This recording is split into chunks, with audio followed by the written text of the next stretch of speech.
नमस्कार दोस्तों।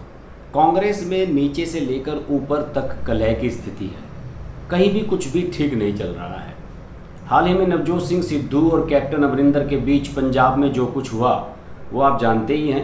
कितना ज़बरदस्त कॉन्फ्लिक्ट दोनों के बीच में चल रहा है और नवजोत सिंह सिद्धू ने जैसे कसम खा ली है कि वो जब तक कैप्टन अमरिंदर को हटवा नहीं लेंगे चैन से नहीं बैठेंगे।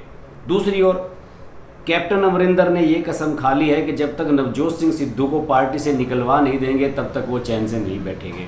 बड़ी स्थिति अजीबोगरीब है। इस तरह की स्थिति अभी 1-1.5 साल पहले हुई थी राजस्थान में भी और मध्य प्रदेश में भी। मध्य प्रदेश में तो इसके चक्कर में कांग्रेस को अपनी सरकार गंवानी पड़ी। जब कमलनाथ को सरकार अपने ज्योतिरादित्य सिंधिया की बगावत झेलनी पड़ी और ज्योतिरादित्य सिंधिया ने जाकर ज्वाइन कर ली बीजेपी और राज्यसभा के सांसद बन गए, केंद्र में मंत्री बनने जा रहे हैं। सचिन पायलट भी कुछ ऐसा करना चाह रहे थे अशोक गहलोत के खिलाफ राजस्थान में, लेकिन कर नहीं पाए क्योंकि नंबर्स उनके पास कम पड़ गए, उनके पास विधायकों की संख्या कम थी। तो इस तरह की स्थिति जहाँ जहाँ कांग्रेस की सरकारें हैं वहाँ वहाँ उनके सामने पैदा हो रही हैं, और जहाँ सरकारें नहीं हैं, सरकार बनाने की स्थिति में पार्टी थी, वहाँ भी स्थिति ऐसी ही बनती नज़र आ रही है। अभी देखिए कि हरियाणा में ये चल रहा है।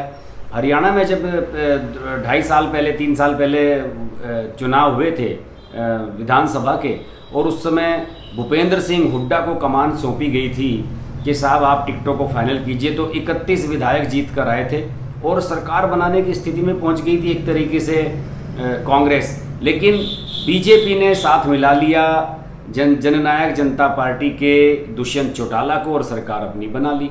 लेकिन भूपेंद्र सिंह हुड्डा के वजूद को आप नकार नहीं सकते हरियाणा में।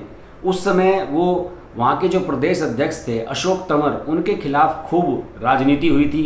राहुल गांधी उन्हें हटाना नहीं चाहते थे, लेकिन इसके बावजूद भी हुड्डा के कहने पर उन्हें हटाया गया था और कुमारी शैलजा को प्रदेश अध्यक्ष बना दिया गया था।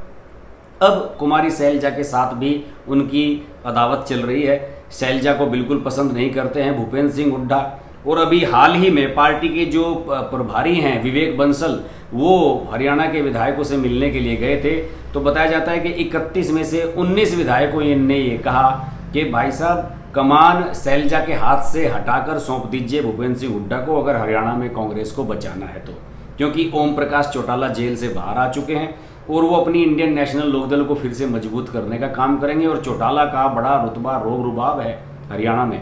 ये सब बातें खैर चल ही रही हैं। अब इस समय कांग्रेस के सामने जो सबसे बड़ी समस्या पैदा हो रही है वो पैदा हुई है छत्तीसगढ़ को लेकर। छत्तीसगढ़ में कांग्रेस की बिल्कुल एब्सोल्यूट मेजोरिटी के साथ सरकार बनी थी 2018 को, और 16 दिसंबर 2018 को भूपेश बघेल ने शपथ ग्रहण की थी। लेकिन जिस समय भूपेश बघेल ने शपथ ग्रहण की थी उस समय मुख्यमंत्री पद के सबसे स्ट्रॉन्ग दावेदार थे टीएस सिंहदेव। टीएस सिंहदेव उस समय नेता प्रतिपक्ष हुआ करते थे जब रमन सिंह की सरकार छत्तीसगढ़ में थी, बीजेपी की सरकार थी छत्तीसगढ़ में, तो वो नेता प्रतिपक्ष हुआ करते थे। और सब लोगों को ये उम्मीद थी कि जब चुनाव जीतेगी कांग्रेस, अगर यहाँ जीतती है तो मुख्यमंत्री भी टीएस सिंहदेव बनेंगे। लेकिन चुनाव की कमान जिस तरीके से भूपेश बघेल के हाथों में गई और उन्होंने काम करके दिखाया और पार्टी बहुत बढ़िया मेजोरिटी के साथ जीत कर आई और क्लीन स्वीप कर दिया 2018 के विधानसभा चुनाव में, तो उसके बाद कांग्रेस हाईकमान मजबूर हो गया कि भूपेश बघेल को सीएम बनाया जाए। इसके अलावा भूपेश बघेल के बारे में एक चर्चा ये भी है, मैनेजर बहुत बढ़िया है, मनी मैनेजमेंट बढ़िया जानते हैं, और मनी मैनेजमेंट वालों की कांग्रेस में सबसे ज़्यादा कदर होती है।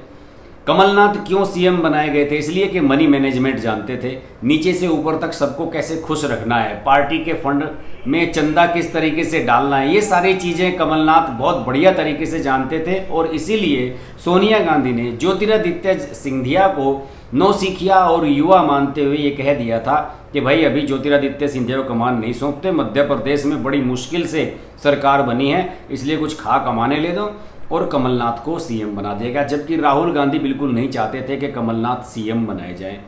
कुछ ऐसी ही स्थिति राजस्थान में हुई थी, वहाँ भी अशोक गहलोत को सौंप दी गई थी कमान, क्योंकि वो पुराने घाघ हैं और 2-3 बार सीएम रह चुके थे पहले भी और बढ़िया कमाई करके दी थी कांग्रेस की। तो इसलिए उन्हें बना दिया गया था वहाँ पर मुख्यमंत्री। कुछ ऐसा ही भूपेश बघेल के साथ हुआ।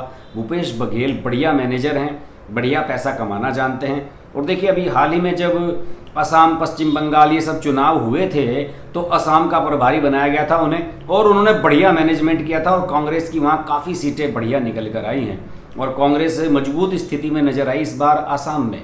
और लोग ये कह रहे थे कि शायद कहीं सरकार ना बना ले।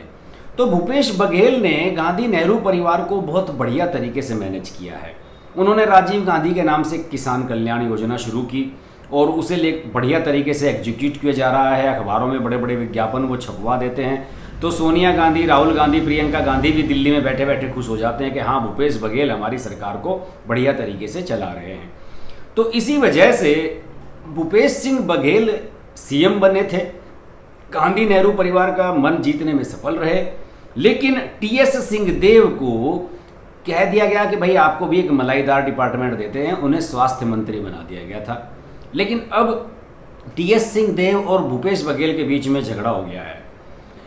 भूपेश बघेल ने एक योजना शुरू की है स्वास्थ्य को लेकर, उसमें प्राइवेट हॉस्पिटल्स को भी इस योजना में जोड़ा गया है और उनका ये कहना है कि अगर प्राइवेट हॉस्पिटल अपना कुछ सहयोग देते हैं तो टोकन मनी के रूप में कुछ फीस वो पेशेंट से ले सकते हैं।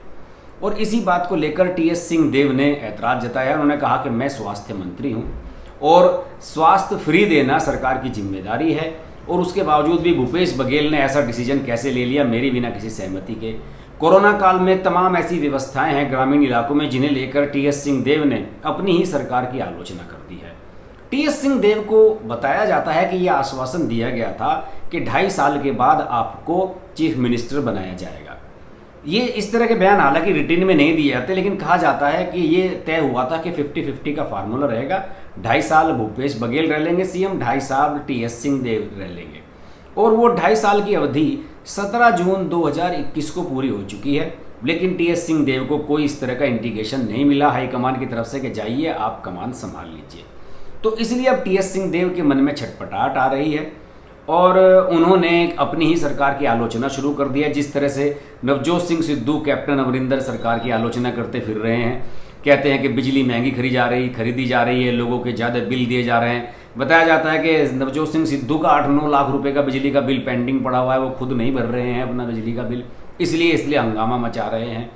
तो अब छत्तीसगढ़ में भी स्थिति वही बनती जा रही है, असंतोष की। कांग्रेस के भीतर असंतोष उभर रहा है। हाईकमान भूपेश बघेल को बढ़िया सीएम मानकर बैठ गया है और कुछ भी सुनने के लिए तैयार नहीं है। गांधी नेहरू परिवार पूरी तरीके से खुश हैं कि भूपेश बघेल बढ़िया सरकार चला रहे हैं, लेकिन टीएस सिंहदेव की तो 2.5 साल की अवधि पूरी हो गई, उनके मन में बेचैनी है। हालांकि पार्टी का ये कहना है कि इस तरह का कोई आश्वासन नहीं दिया गया था, लेकिन सब लोग जानते हैं, उस समय मीडिया में भी ये खबरें छपी थी कि 2.5 साल का फार्मूला तय हुआ था। लेकिन अब अपने फार्मूले से गांधी नेहरू परिवार, कांग्रेस हाईकमान पीछे हट रहा है, तो टीएस सिंहदेव की नाराजगी जायज ही है। मुझे लगता है कि छत्तीसगढ़ में ये मामला और बढ़ने जा रहा है। देखने वाली बात यही होगी कि पंजाब, राजस्थान, मध्य प्रदेश, हरियाणा के बाद अब क्या छत्तीसगढ़ में भी कांग्रेस एक बड़े कॉन्फ्लिक्ट की तरफ बढ़ रही है, अंदरूनी कलह की तरफ बढ़ रही है। इस पर हमारी नज़र लगातार बनी रहेगी, हम आपसे बात करते रहेंगे। अगर आपको मेरे वीडियोज अच्छे लगते हैं तो प्लीज़ इनको शेयर करें, लाइक करें, कमेंट्स जरूर दें। अगर आप मुझसे लाइव जुड़ना चाहते हैं तो मेरे चैनल के लिए आप सब्सक्राइब करने के साथ साथ नोटिफिकेशन का बेल आइकन जरूर प्रेस कर लें।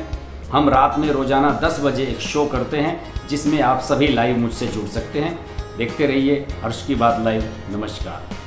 हाय, दिस इज़ ज़ारा खान और आप देख रहे हैं हर्ष की बात। हर्ष जी एक बहुत ही अच्छे राइटर हैं, बहुत ही सीनियर जर्नलिस्ट हैं और उनका आर्टिकल पढ़ के हमेशा बहुत अच्छा लगता है because of the way he articulates them. So don't forget to share, like and subscribe to his channel and hit the bell icon.